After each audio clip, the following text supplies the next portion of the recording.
Good morning everyone. আর আজকে সকাল সকাল আবার দিনটা শুরু করলাম জিম থেকে। এটা রোজকারই গল্প, বাট আজকে থেকে আবার মানে রেগুলার ব্লগের চেষ্টা করব। ব্লগ যদিও আসছে, বাট মাঝে মাঝে শরীরটা খারাপ ছিল বলে ঠিক করে ভিডিও আসেনি। তো মা এখন অনেকটা বেটার, সে কারণে এখন থেকে আবার রেগুলারিটিটা মেনটেন হবে। যাই হোক, সকাল সকাল ঘুম থেকে উঠে 6:30টার মধ্যে চলে এসেছি জিমে। আর সকাল সকাল জিমে বেশ ভালো শিফট তাণ্ডব চলছিল, তো সব মিলে বেশ ভালোই লাগছে।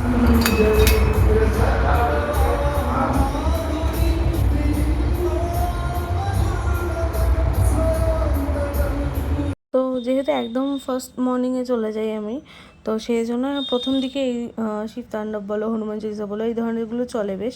তারপরে আস্তে আস্তে সব নর্মাল গানে ঢোকে আস্তে আস্তে। বাট ভালো লাগে বলো, ঘুম থেকে উঠে যেহেতু একটু ব্ল্যাক কফি খেয়ে আমি চলে যাই, এবার গিয়ে এগুলো শুনতে বেশ ভালো লাগে। আমি তো ঘরে থাকলেও ওগুলো চালিয়েই দিই। যাই হোক, আজকে জিম করতে করতে মানে যখন রেস্ট নিচ্ছিলাম তখন আমি বসেই ভিডিওটা করেছিলাম আর কি। যাই হোক, বাড়ি এসে এবার খাবার বানানোর পালা। বাপিকে অলরেডি মা খাইয়ে দিয়েছে, সেটা হচ্ছে চিড়ে। আর ততক্ষণে আমার অলরেডি বাড়ি এসে আজকে বলে না, এখন আমার রেগুলার রুটিন যেটা হয়ে গেছে সেটা হচ্ছে বাড়ি এসে আমি আগে স্নান করি। কারণ বুঝতেই পারছো, ঘেমে নিয়ে একসা হয়ে থাকি, একে গরম, তার উপরে জিম থেকে আসি। তো আগে আমি 5 মিনিট একটু হাওয়ার তলায় বসে তারপরে আমি যাই স্নান করতে। স্নান করে চলে যাই সোজা ঠাকুর ঘরে। আমার এই জিম থেকে ফিরতে কোনো দিন 7:30, কোনো দিন 8টা, কোনো দিন 8:30 হয় ম্যাক্সিমাম। তো যাই হোক, সে সমস্ত করে আমি পুজোয় আজকে দিয়েছিলাম আম। এবার বাপিকে তাই মা সেই আম দিয়ে, চিড়ে দিয়ে, দই দিয়ে সুন্দর করে মেখে ব্রেকফাস্টে দিয়েছিল। আর এদিকে দেখো এটা কি হচ্ছে, আমাদের কালকে রাতের কিছু বাসি রুটি ছিল, 3টা ছিল, 3জনের জন্য 3টে, আমার মায়ের বেটি। এবার একদম রাত্রে মানে অনেক রাত করেই আনা হয়েছিল, কারণ ওই আমি পড়িয়ে ফেরার সময় নিয়ে এসেছিলাম। যাই হোক, এটা করতে গিয়ে এটার অবস্থা খারাপ হয়ে গেছে। এটার আগে অবশ্য আমি আমারটা ভেজে নিয়েছিলাম, যেটা একটু কম তেলে ছিল। চেষ্টা করেছিলাম একটু কম তেলে করার। আর মায়েরটাও অবভিয়াসলি কম তেলেই আছে, বাট স্টিল আর কি, ওই যেহেতু একটুখানি বেশি আর কি, মায়ের যে মাপ থাকে তার মধ্যেই আছে সব। তো যাই হোক, এর আগেরটা কত সুন্দর হলো, ভিডিও করতে গিয়ে এটা দেখি এরকমভাবে খুলে গেল। জানো তো, এটা আমাদের বেশ প্রিয় একটা খাবার। এইভাবে ডিমটাকে আর রুটিটাকে একসাথে লাগিয়ে, ডিম পাউরুটি যেরকম করে করে সেইভাবে করে বেশ এপিট ওপিট ভালো করে ভেজে নিই আমরা। তারপরে কি করি, তারপরে সেটাকে সুন্দর করে একটু রোল বানিয়ে নিই। রোল বলতে জাস্ট গোল করে ফোল্ড করে নিই। তো এর ভেতরে রোল মতো করে আর কি যা যা দেয় সমস্ত কিছু দিলে তো ভালো লাগবেই, বাট এটা হচ্ছে একদম কুইক। আর রয়ে যাওয়া রুটির কী হবে তার একটা সলিউশনও বটে। তো যাই হোক, এবার দুদিক ভালো করে লাল লাল করে ভেজে নিয়েছি। তারপরে দেখো, এটা না এক হাতে ফোল্ড করাটা খুব সমস্যা, তো সেই কারণে এটা হাতে ঠিক করে নিয়ে হচ্ছিল না। তা আমি আবার ভাবলাম তাহলে আমি একটু পজ করে আমি আগে এটা ভালো করে রোল করে নিই, দেখাই তোমাদের। এই দেখো, বললাম না এক হাতে হচ্ছিল না, রোল করে নিলে জিনিসটা লাগবে দেখতে ঠিক এরকম। আর এটা খেতেও ভালো লাগে, কারণ বাইরেটা বেশ ক্রাঞ্চি ক্রাঞ্চি হয়ে যায়। আর ওই দেখো, আরেকটা বানিয়ে রাখা রয়েছে। এই আর ক্যাসারোলে রেখেছি যাতে গরম থাকে। আর মিঠি হচ্ছে ওরকম খাবে না, মিঠির পছন্দ না। মিঠি ডিম খেতে খুবই ভালোবাসে, তো ওর ডিমটাকে কোনো কিছুর সাথে শেয়ার করে খাবে না। মানে ওটার সাথে হলে কি, ডিমটা কত আলাদা করে পাবে না, সেই কারণে ওর জন্য আলাদা করে অমলেট ভেজে দিচ্ছিলাম। ও সেটাই খাবে। অমলেটের সাথে ওই একটা রুটি আছে, ওটাকেও একটু হালকা তাওয়ায় নেড়ে নেব।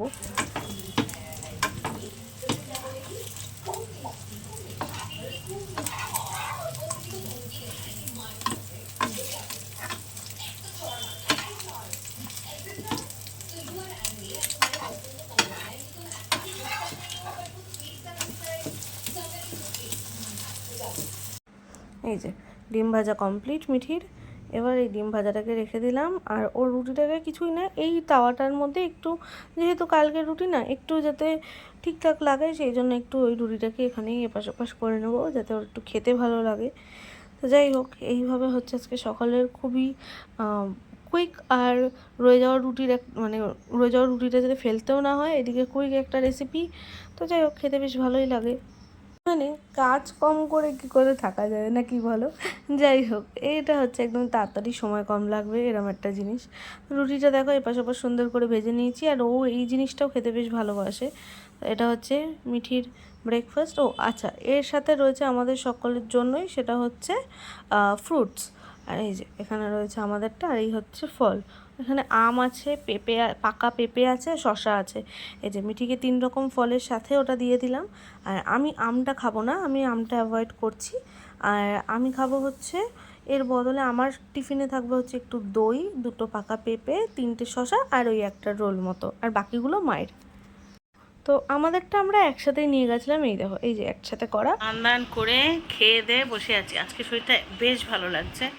কালকে ডায়ালিসিস ছিল, আজকে ডায়ালিসিস ছিল না। তো রাত্রেবেলা প্রচুর ঘুমিয়েছি, মানে ধরো রাত 12টা থেকে সকালবেলা তোমাদের দাদা যখন অফিস যায় 9টার সময় আমায় ডেকে তুলেছে। মানে তার মধ্যে আমার একবারও ঘুম ভাঙেনি। মানে কীরকম ঘুমিয়েছি বুঝছো, কতটা শরীর দুর্বল।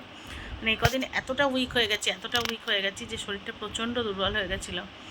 আর তার রেজাল্ট বুঝতে পারছো যে কালকে ওই রকম ঘুম। আর অত ভালো ঘুমিয়েছি বলে, এমা ফ্যানটা চলছে, মনে হচ্ছে সাউন্ড আসবে, একটু ফ্যানটা বন্ধ কর না মা। আসলে ফ্যানটা চললে কী হয় বলো তো, আওয়াজটা খুব খারাপ আসে। সকাল থেকে আমি ক্যামেরা অন করিনি, মাম যেটুকু কাজকর্ম করেছে তোমাদের দেখিয়েছে।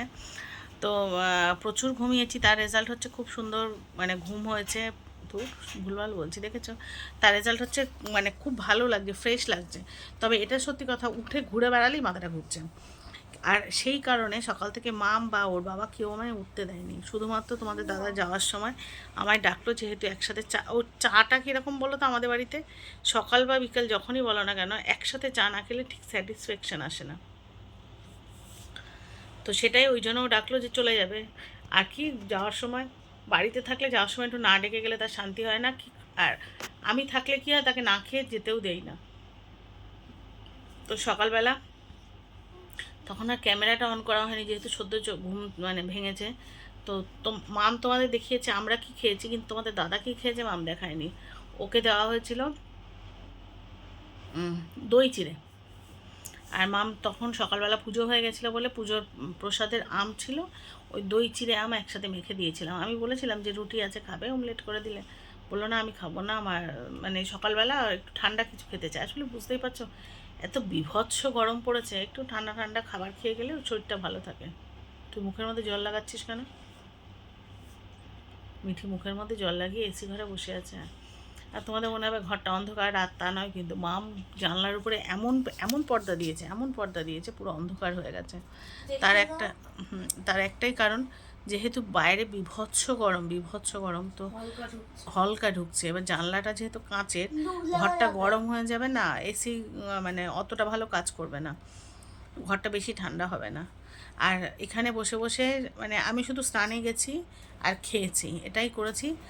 এটা মানে কী বলো তো, আমার যখন অতিরিক্ত শরীর খারাপ হয় না, পরিবারে এইভাবে সাপোর্ট করে বলেই হয়তো আমি আবার ঘুরে ঘুরে দাঁড়াই।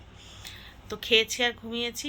মামকে দুপুরবেলা বললাম তোর বাবা যেহেতু খাবে না, অফিসের ক্যান্টিনে খাবে, তো চল আজকে একটুখানি মানে ব্যাগারের খাবার খাই। সেই জন্য তোমাদের আর দেখায়নি কি মানে মিঠির পাশ থেকে বলছে কিন্তু খুব ভালো, মানে চাল ডাল আলু সব একসাথে সেদ্ধ করে ফেনা ভাত, আর তার মধ্যে একটু ঘি নুন দিয়ে যেমন করে খায়, মানে ফেনা ভাত ঘি দিয়ে খেয়েছে, এটা হচ্ছে মোট কথা। আর সাথে একটু যেহেতু আমার প্রোটিন দরকার, তাই ডিম সেদ্ধ, ব্যাস এই হচ্ছে আজকে দুপুরে, মানে খুব হালকা ফুলকা খাবার ছিল। রাত্রে কী করবো জানি না, তবে যাই হোক দাদা আসবে যেহেতু, সে যদি দুপুরে ভাত খায় তাহলে রাত্রে রুটির তরকারি করবো, আর সে যদি দুপুরে ওখানে অফিসে রুটি বা পরোটা এই টাইপের কিছু ক্যান্টিনে খায় তাহলে ভাত করব। অতএব এখন রাত্রে কী করবো বলতে পারছি না, তার খাবারের উপরে ডিপেন্ড, কারণ আমরা তো ভাত খেয়ে নিয়েছি। সে যদি ভাত খেয়ে আসে তাহলে রাত্রে রুটির তরকারি হবে। তো এই আর কোনো কিচ্ছু করিনি, পুরোটা জানো তো শুয়ে কাটালাম। তবে বেশ ফ্রেশ লাগছে জানো তো, সেটা অবশ্য তোমরা আমাকে দেখলেও বুঝতে পারবে, বেশ ফ্রেশ লাগছে। বেশ কদিন মানে ঘুমিয়ে ওষুধ খেয়ে করে উঠে বেশ মানে ভালোই লাগছে। তো ওষুধটা বললাম না, প্রথম সহ্য করতে খুব কষ্ট হচ্ছিলো, এখনও হচ্ছে, কিন্তু আগের থেকে কষ্টটা কমে এসেছে। আগে যেমন মানে ওষুধ খেয়ে উঠতেই পারছিলাম না, এখন হয়তো 1 ঘন্টা শুয়ে থাকলে আবার উঠে পড়ছি। তো এটাই, আমি তো বলেইছিলাম কোনো কিছু মানে অবশ্যই এটা হাই ডোজের ওষুধ, তা না হলে তার হয় না, সহ্য করতে একটু সময় দিতে হবে, সেটাই। তোমাদের দাদা তো বলেছিল, 2 দিন বাদেই বললো কি দরকার নেই বাবা, এত কষ্ট হচ্ছে ওষুধ খেয়েও না, শরীর খারাপ হয়ে যাবে। আমি তো শুনিনি, তাই জন্য তার রেজাল্ট হচ্ছে এখন দেখো ওষুধটা খেয়ে অতটা কিন্তু কষ্ট হচ্ছে না। আমার মনে হয় আরও 8-10 দিন গেলে হয়তো কষ্টটা একেবারেই কমে যাবে, তার জন্য আমাকে ধৈর্য ধরতে হবে। আর দেখো বিচ্ছুরানি, হ্যালো,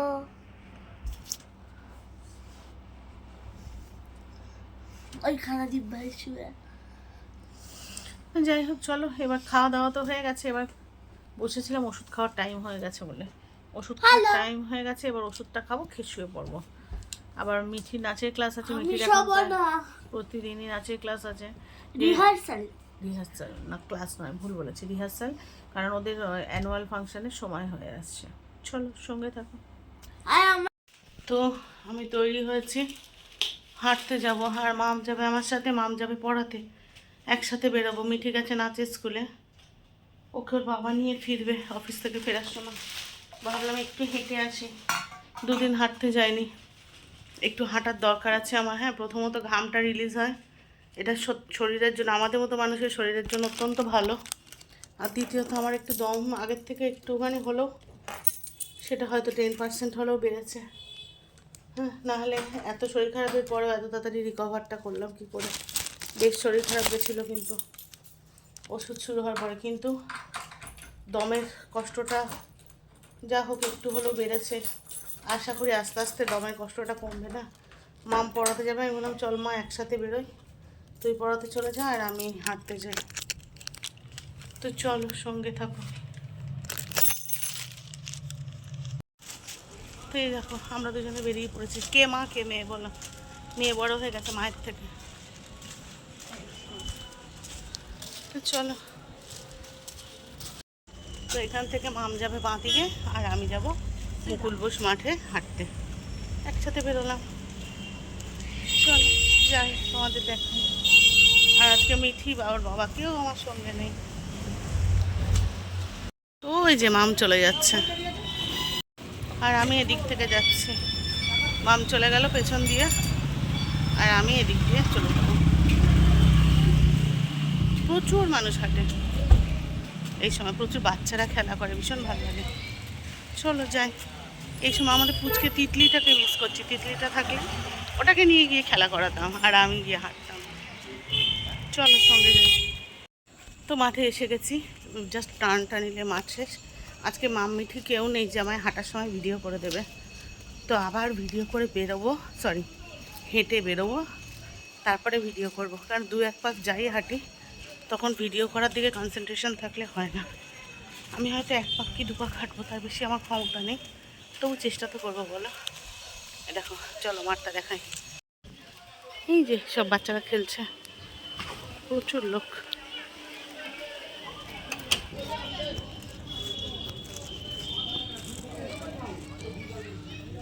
তো হেঁটে চলে এসেছি অনেকক্ষণ এসে আমি একটা কাজ করেছি।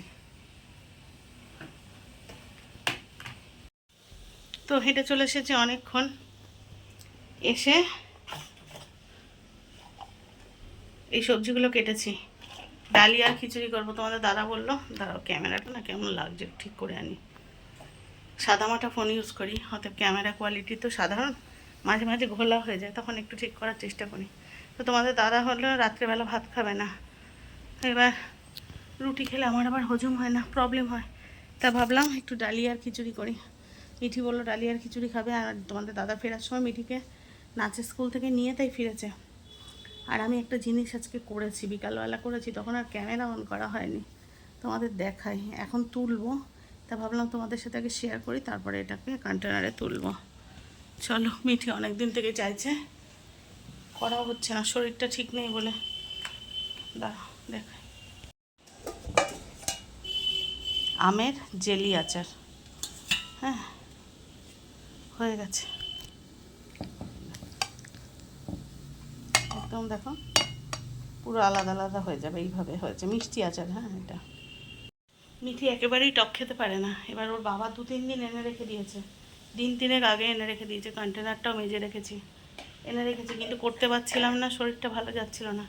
আজকে যেই রেখেছি উঠে বসতে পেরেছি, অমনি সাথে সাথে আচার বানিয়ে ফেলেছি। চলো আচারটাকে ঢেলে নিয়ে, আর এক হাতে ক্যামেরা নিয়ে পারবো না, ঢেলে নিই তারপর আবার আসছি। তো এই যে খালি, আর এদিকে দেখো 1 কন্টেনার হয়েছে।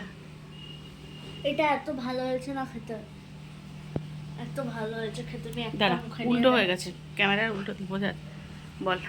মানে আমি একটা টেস্ট করলাম, জাস্ট একটা সিঙ্গেল পিস নিয়ে, অ্যান্ড এত মিষ্টি হয়েছে, লাইক গুড়ের মতো খেতে। মানে ওটা তুই আর তোর বাবা খাবি, কারণ টক ছাড়া মাম খাবে না।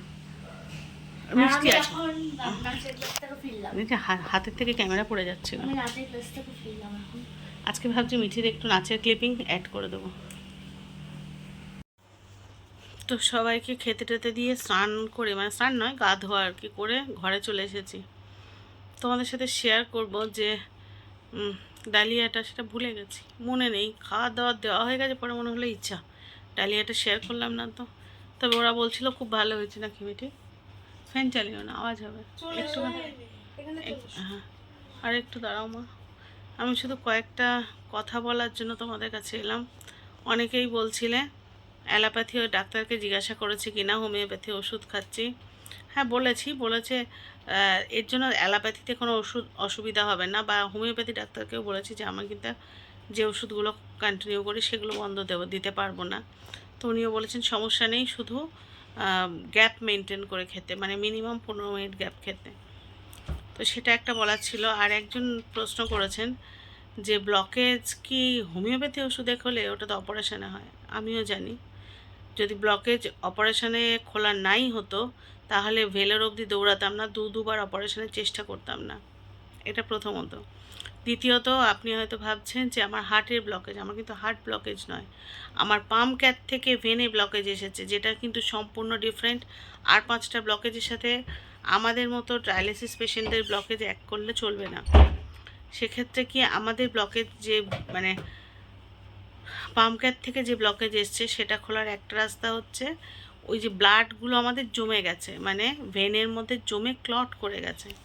সেটা অ্যালোপ্যাথিতেও আমার একটা ব্লাড থিনার চলে, এটা সবাই জানবেন না, যারা ডায়ালিসিস পেশেন্ট তারা জানে, তাদের একটা ব্লাড থিনার খেতে হয়, যাতে ব্লাডগুলো, যেহেতু আমাদের ভেনগুলোর মধ্যে দিয়ে অন্যভাবে মেশিন থেকে আর কি রক্ত চলাচল করতে হয় যখন ডায়ালিসিস চলে, তো সেই জন্য আমাদের একটা ব্লাড থিনার খেতে হয় যাতে ওই ক্লডিংটা ঠিকঠাক না থাকে।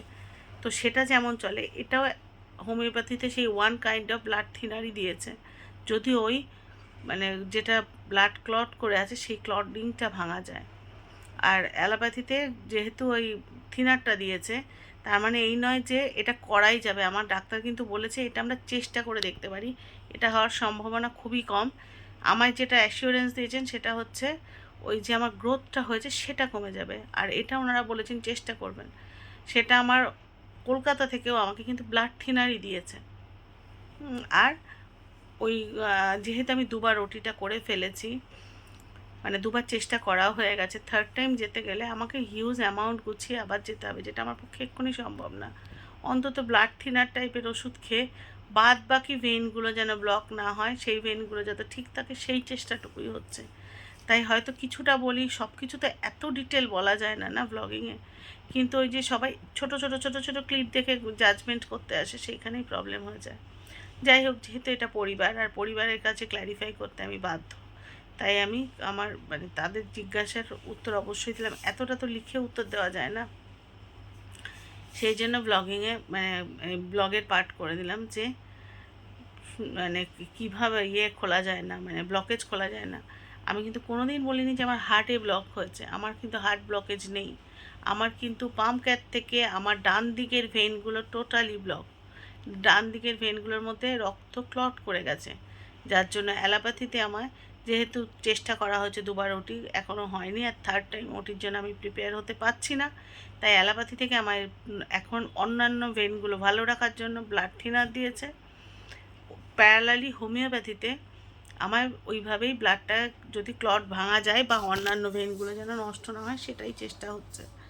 আর হ্যাঁ, এবার বলবে হোমিওপ্যাথিতে কাজ দেয় না, আমি জানি, আমি সাধারণ হোমিওপ্যাথিতে যাইনি, এটা রিসার্চ সেন্টার, চেষ্টা করছি, নাওই হতে পারে, হয়তো হবে না, ধরেই নি না 99% হবে না, কিন্তু ওই যে 1% শেষমেশ আমার জীবনে আর কোনো আলাদা করে আসার কিছু নেই, কিন্তু ওই 1% ধরে আমার যেটুকু চিকিৎসা, আমি এমনিও জানি যে ওই অ্যালোপ্যাথি করেও আমার কিছু হবে না, ডায়ালিসিস করে আমি টিল নাও কতদিন ভালো থাকবো আমি নিজেও জানি না, হয়তো এই মুহূর্তে কথা বলছি, কালকে সকালে ডায়ালিসিস নিতে গেলে আমি ঠিক নাও থাকতে পারি। তো সেটার জন্য হোমিওপ্যাথি অ্যালোপ্যাথির কিছু যায় আসে না, ওটা শেষ চেষ্টা। আমি বলিনি ওটা থেকে আমার ব্লকেজ ভেঙে আমি একদম আর 5টা সুস্থ মানুষের মতো জীবনযাপন করবো, কোনো দিন পারবো না। আমি না, আমার মতো কোনো পেশেন্টরাই পারে না। আমাদের মতো পেশেন্টরা ওই 2 দিনের জায়গায় 3 দিন লাইফটাকে টানতে পারে বিভিন্ন ওষুধের সাহায্যে, এর বাইরে কিছু না। যাই হোক, চলো আজকের ব্লগটা এখানেই শেষ করি। সবাই যে যেখানে আছো ভালো থেকো, সুস্থ থেকো। আর যদি নতুন কোনো বন্ধু আমার চ্যানেল ভিজিট করে থাকো, চ্যানেলটা সাবস্ক্রাইব করে পাশে থেকো।